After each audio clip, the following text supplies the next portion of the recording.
Good news, খুশির খবর। এক এক করে ত্রিপুরা সরকারের অধীনে ম্যাক্সিমাম চাকরির মেরিট লিস্ট কিন্তু প্রকাশিত হয়ে যাচ্ছে। আজও একটি সরকারি চাকরির মেরিট লিস্ট প্রকাশিত হয়েছে। যারা যারা ভাগ্যবান ক্যান্ডিডেট এই মেরিট লিস্টে স্থান পেয়েছে সবাইকে অভিনন্দন জানাচ্ছি, কংগ্রেচুলেশন জানাচ্ছি সবাইকে। মাননীয় মুখ্যমন্ত্রী নিজের সোশ্যাল মিডিয়া প্ল্যাটফর্মে এই ইনফরমেশন, এই বার্তা শেয়ার করেছে এবং সবাইকে অভিনন্দন জানিয়েছে মাননীয় মুখ্যমন্ত্রী, এবং সবাইকে ভবিষ্যতের জন্য শুভকামনাও জানিয়েছে মাননীয় মুখ্যমন্ত্রী। মেরিট লিস্ট কী প্রকাশিত হয়েছে সেটা দেখে নেব, মেরিট লিস্টে কারা কারা স্থান পেয়েছে সেটা দেখে নেব। সব কিছু মিলিয়ে একটা গুড নিউজ। এবং যতটুকু বোঝা যাচ্ছে এই মাসে অর্থাৎ আগস্ট মাসে আরও কিছু চাকরির মেরিট লিস্ট প্রকাশিত হতে যাচ্ছে। আমরা দেখেছি গতদিন একটা চাকরির মেরিট লিস্ট প্রকাশিত হয়েছে, গত সপ্তাহ মেরিট লিস্ট প্রকাশিত হয়েছে, এই সপ্তাহ কিন্তু একটা মেরিট লিস্ট প্রকাশিত হয়েছে। ভালো সংখ্যক ক্যান্ডিডেট কিন্তু মেরিট লিস্টে স্থান পেয়েছে। অর্থাৎ মানে গভর্নমেন্ট বা সরকার চেষ্টা করছে স্টেপ বাই স্টেপ সমস্ত চাকরির মেরিট লিস্টগুলি প্রকাশিত করে নতুন করে চাকরির প্রসেস আবার শুরু করা। মেরিট লিস্টে যারা স্থান পেয়েছে অলোকনন্দ দাস, দেবাশিস শর্মা, তারপরে ত্রিদীপ নাগ, শুভজিৎ মোদক, টোটাল এই মেরিট লিস্টে সব মিলে টোটাল ক্যান্ডিডেট যারা স্থান পেয়েছে মেরিট লিস্টে টোটাল 216 জন ক্যান্ডিডেট এই মেরিট লিস্টে স্থান পেয়েছে। মেরিট লিস্টটা প্রকাশিত হয়েছে টিপিএসসি অধীন ত্রিপুরা স্বাস্থ্য দপ্তরের নিয়োগের যে মেরিট লিস্ট সেটা এখানে প্রকাশিত হয়েছে।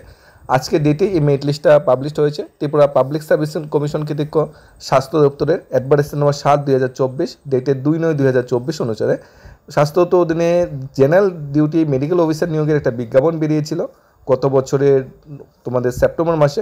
সেই বিজ্ঞাপন মোতাবেক এই নিয়োগ প্রক্রিয়াটা পুরো কমপ্লিট হয়েছে। হেলথ অ্যান্ড ফ্যামিলি ওয়েলফেয়ার ডিপার্টমেন্টে এই নিয়োগ প্রক্রিয়াটা কমপ্লিট হয়েছে।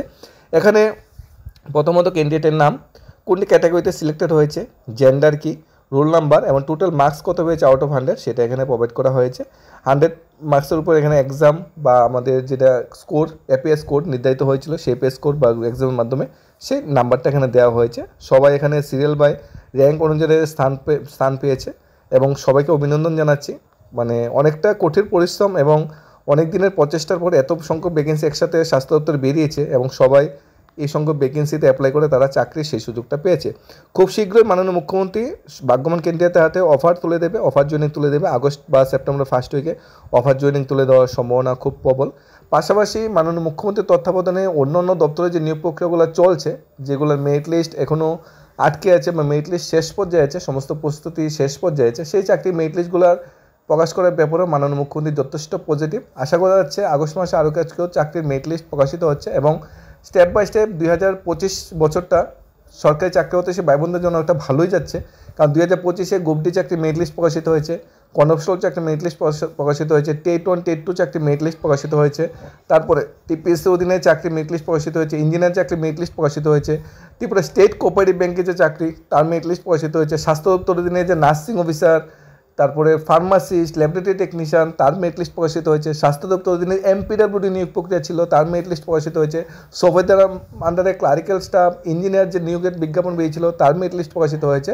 তাছাড়া টিটিডিসি অধীনেও কিন্তু একটা চাকরি মেরিট লিস্ট প্রকাশিত হয়েছে। মানে 2025-এ অনেকগুলো চাকরি মেরিট লিস্ট প্রকাশিত হয়েছে এবং অনেক সংখ্যক ক্যান্ডিডেট কিন্তু 2025-এ মাননীয় মুখ্যমন্ত্রী অফার তুলে দিয়েছে। সেই সংখ্যাটাও প্রায় 5-6 হাজার পাড়িয়ে যাবে। মানে 2025-এ আস্তাবল ময়দান থেকে শুরু করে নজরুল কলাক্ষেত্র থেকে শুরু করে প্রত্যেকটা বড় বড় অনুষ্ঠানের মাধ্যমে কিন্তু মাননীয় মুখ্যমন্ত্রী সবার তো অফার বা যে অফার যেটা আছে সেটা তুলে দিচ্ছে। অর্থাৎ একটা পজিটিভ ওয়েতে 2025টা চলছে। আর পুরানো যে চাকরি প্রসেসগুলো আছে ম্যাক্সিমাম 2-3 বছর আগের চাকরি প্রসেস, সব চাকরি প্রসেসগুলো মাননীয় মুখ্যমন্ত্রী 2025-এর ভিতরে শেষ করে একটা দৃঢ় প্রকল্প নিয়েছে। সেই প্রকল্পের মাধ্যম হিসাবে স্বাস্থ্য দপ্তরের জেনারেল ডিউটি মেডিকেল অফিসার চাকরি মেরিট লিস্ট প্রকাশিত হলো।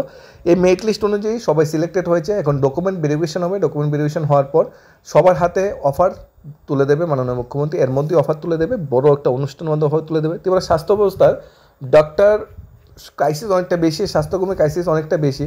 সেই ক্রাইসিসটা আশা করি দূর হবে এবং স্বাস্থ্য দপ্তরটা আরও উন্নত হবে এবং স্বাস্থ্য ব্যবস্থার উপরে যে ত্রুটিটি ছিল বা যে কোশ্চেনটি ছিল সেটির সমাধান মাননীয় মুখ্যমন্ত্রী করবে। এবং মাননীয় মুখ্যমন্ত্রীর তত্ত্বাবধানে উনি নিজেও একজন ডাক্তার এবং উনি অবশ্যই জানে তো স্বাস্থ্য দপ্তরের বর্তমানে ক্রাইসিস বা কর্মী সংকটটা, সেই মোতাবেক কিন্তু উনি নিয়োগপত্রটাও কিন্তু চালিয়ে যাচ্ছে। ধন্যবাদ সবাইকে, ধন্যবাদ মাননীয় মুখ্যমন্ত্রীকে। আশা করি মুখ্যমন্ত্রী নিজের বক্তব্য বা নিজের সময় যে কথাগুলি বলেছে সেটা কথাগুলি অক্ষরে অক্ষরে পালন করে এক ত্রিপুরা শ্রেষ্ঠ ত্রিপুরা গঠন করে বেকার চাকরি উদ্দেশ্যে ভাই বোনদের মন জয় করবে। ধন্যবাদ। Studies of Tripura YouTube channel.